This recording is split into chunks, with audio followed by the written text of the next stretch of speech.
Thank you, Michael. I couldn't be more excited for this interview today. Today, we are meeting with Kelly Curry. Kelly is a professional mural artist, for those who don't know. You've probably seen her work around northern New York, whether you're driving around Clayton, Alex Bay, even here in Watertown. Kelly, welcome back to WPBS. It's a pleasure having you today. Thank you, Luke. I'm really happy to be here today. And I want to get the ball rolling right away and immediately start by asking, where did your passion for art start? Well, that's a whole nother story unto itself, but actually I never took any lessons and I never went to school for it, but I had a near-death experience back in 1998, and that changed the course of my life, and that introduced me to someone who was painting murals at the time, and I saw that it could be my calling, so I went for it. Elaborate a little bit more for me on how that near-death experience changed your life and led to following this new path.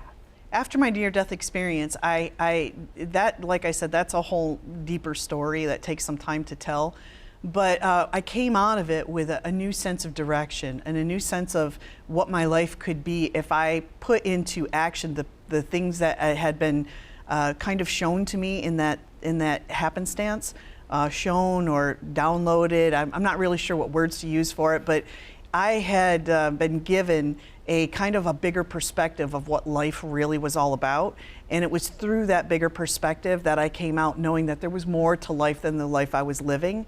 And that's what kind of made me start praying basically for this, what is for me, what would give me freedom, what would make my life the most joyful life I could possibly live. And I really didn't know that there was an artist inside of me. I really didn't. I was working for family companies. I had worked many jobs for different people. But the moment that I met this other person that was an artist and I saw what they were doing, I kind of felt it in my heart. I just knew that this could be the path to that freedom I was seeking. You've done art here in New York, whether in northern New York, in Buffalo. You've taken your art to Florida, even Central America. Tell me a little bit about your experiences. You said on your website you spent some time in the jungles. I was in New Orleans for about a decade before I had gone to the jungle. And when I was in New Orleans, that really was the beginning of my art career. Because when I got there, I was making a little bit of money here and there. I was getting murals, but not like in a way that I could make a living from them. I still had to have other jobs. But when I got to New Orleans, it was within the first year that I was there after Katrina that I actually started to make good money. And that was because I was working construction jobs doing regular painting on walls, and I met an interior designer. And when I told her what I could do, she immediately grabbed me and started bringing me out on these like side jobs at night. And I was refurbishing older murals that were in the antebellum mansions that had been damaged by Katrina. And when she saw that I had a skill to do the refurbishing on those murals, she started having me going to the new houses that were being built, and I started doing murals from there. And so it was kind of that meeting between her and I that sparked it. And then within a year, not only was I making money doing murals, but I was lucky enough to snag a pass to be a Jackson Square artist. And so I sat in the square painting pictures for people who were coming to visit New Orleans, which I started to learn about the culture in a deeper way. I learned about jazz music in a way I'd never experienced. And all of those things started to add a flavor and a new color to my art as I was surrounded with these other artists that were native to New Orleans. Talk to me a little bit about how that changed your art past going to New Orleans after Katrina, how that changed everything, if you will. So that was the first time I had ever had other artists to kind of bang off of, you know, like ideas, concepts, new designs, and their inspiration mixed with my inspirations became collaborations. I had never collaborated with other artists before. And in this instance, I was able to design murals in New Orleans using other artists, knowing that they were skilled in certain things. Like I met a lot of graffiti artists, I met taggers, I met people who were really good at like portraiture. Other people who just had that kind of New Orleans flair. And I would design murals based on what their specialties were, and I would do backgrounds, get it ready, and say, okay, this is your space, I want you to do this, I want you to do that. People who were really good at instruments, you know, and they would come and just put instruments in everybody's hand that I had maybe painted the people for. So these collaborations became really, I miss that because there was so much fun having 6 or 7 artists working together, laughing, giggling, banging off each other, saying, hey, you know what I would add there? You know what I would do with that? And that helped me develop a whole new set of skills.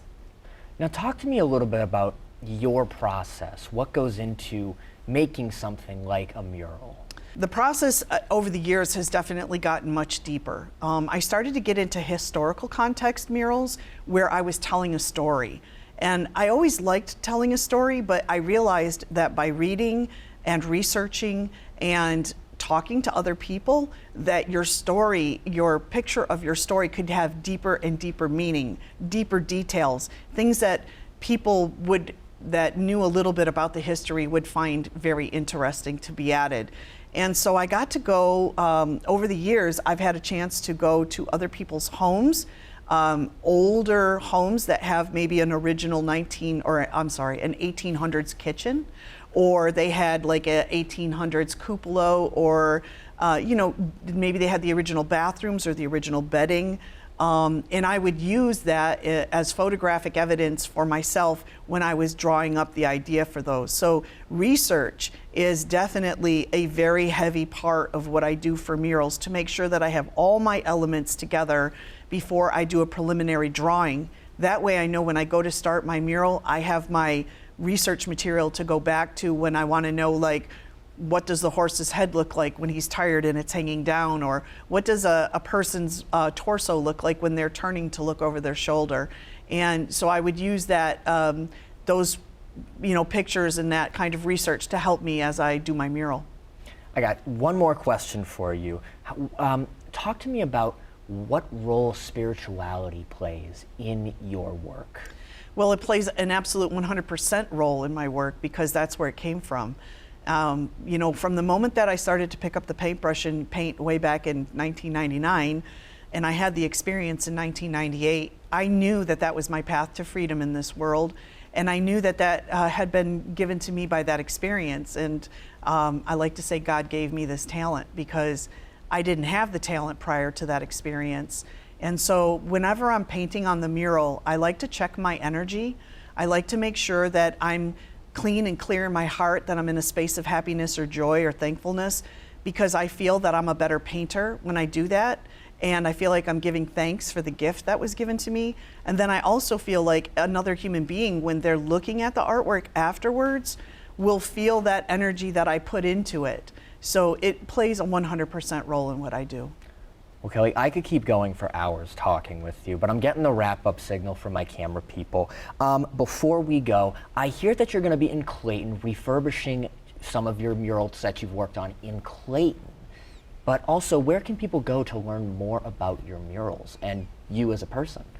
Well, people can go to my website, kellycurrymurals.com, and through there they can find out what's happening, like currently, what I've done in the past. I have a good bio and resume on there for people who might be looking for a public artist, and they can see what's happening in the future.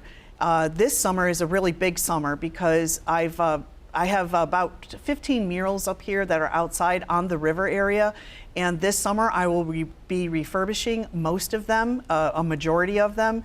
So we're doing before photographs of what the murals look like after 10 to 15 years, and then as I'm refurbishing them, we'll be taking new photographs of them, and at the end of this process we'll be putting together a coffee table book of the murals that are located from Syracuse, New York, all the way up here into the island region.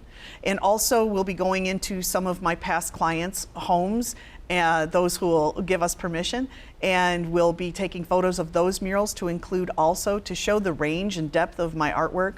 I don't just do, Thousand Island themed art. I also specialize in different types of art that people might like, and I'm actually coming up with new styles now as we speak, using some AI technology along with my own art to add different elements to my art that I can now put up there on the wall.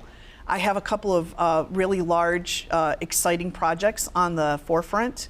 I'm not at liberty to discuss the names, but I'm currently working with an airport in the United States and also a hospital in the United States that are looking in having me come in and do some large artwork. And then also we're working on a book that has to do with the NDE and the experience that I had that turned me into an artist.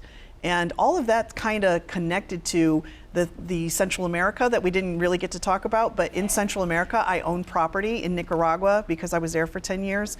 And I have a place called the Creation of the Mystic. And that is a piece of property that we're dedicating as a reserve to the flora and fauna. And we're also in the future going to build a school there for the young people in Nicaragua to learn art and also to use their art to help save their flora and fauna there in their country. So there is a lot on my plate right now. Seriously, no kidding. Well, we appreciate you taking the time to meet with us, Kelly. Thank you for coming by. Thank you so much, Luke.